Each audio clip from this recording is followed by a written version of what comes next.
Hello friends, இப்போ வந்து நான் ப்ளவுஸ் ஹேண்ட் எப்படி கட் பண்ணணும்னு சொல்லி கொடுக்கேன். ஓகேவா?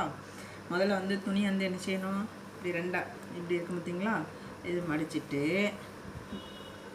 இங்கே தான் என்ன செய்யணும், துணி வந்து நீளமாக இருக்கும், இதை வந்து ரெண்டாக மடிச்சுக்கணும். ரெண்டாக மடிச்சுட்டு இந்த ரெண்டாக மடித்ததை இன்னொருக்கவும் இது ரெண்டாகவும் அதே மாதிரி ஸ்டைலில் இன்னொரு ரெண்டாக மடிச்சுக்கணும். ஓகே, அதெல்லாம் சொல்லி கொடுக்குறேன். முதல்ல வந்து இந்த பார்த்திங்களா இப்படி மடிச்சுக்கணும்.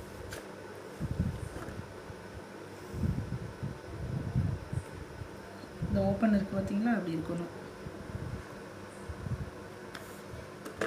ஓப்பன் இப்படி வச்சுட்டு